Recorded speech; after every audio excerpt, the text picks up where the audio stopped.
Welcome everybody to another Halloween Spotlight, and today we're taking a look at a film rather than just an actor like in the previous one. And for this video we're looking at The Brain from 1988, directed by Ed Hunt, who also did Bloody Birthday, which is a film I've not seen, but I have heard it be quite well regarded in some slasher circles. And this is a science fiction horror film clocking in at 94 minutes long. And it stars Tom Bresnahan, who I've never seen anything from before.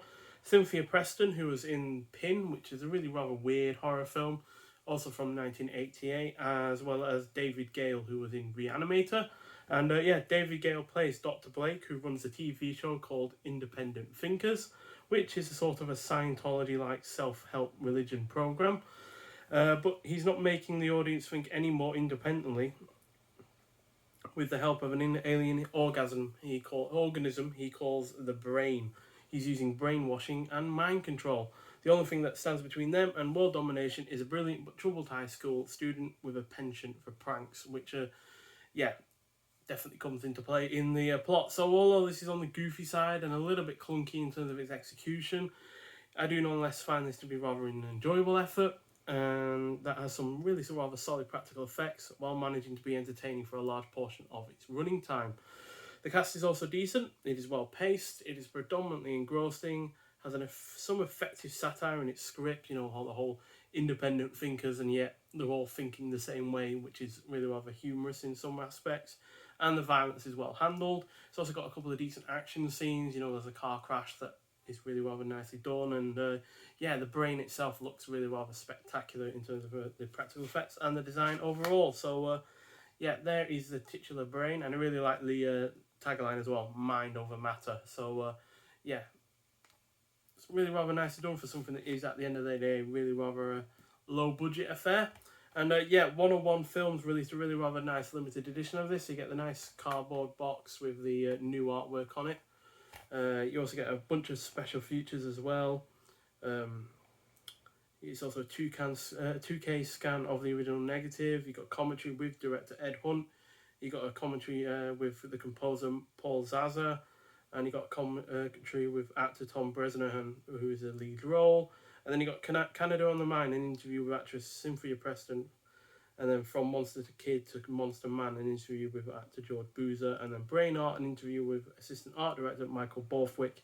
And then finally, Food for Thought, a love letter to the brain. So, really rather solid film overall. Not spectacular by any means. Certainly in terms of horror films that have, a lot of practical effects to them, it's nowhere near as good as, say, The Thing or The Fly or The Blob. But it does also have some kind of, aspects to it that is harking back to those 50s sci-fi horror films that The Thing, The Blob and the Fly were remakes of. So I can go for it in that regard, but it's also got that added element of the satire element to it as well. So really rather nicely done. And get a really nice booklet with this as well, which it's got Ed Trauma by Andrew Graves and Thoughts for Food by Liam Hathaway. So really nicely done.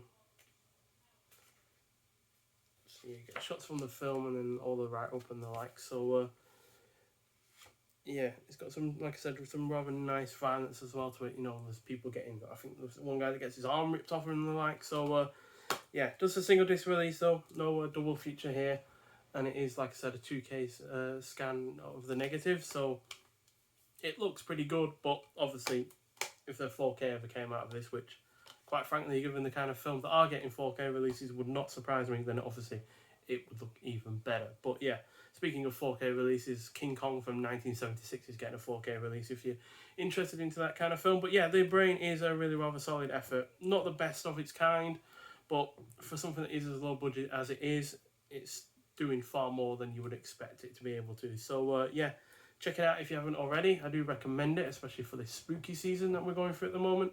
And I'll see you in the next one. Bye.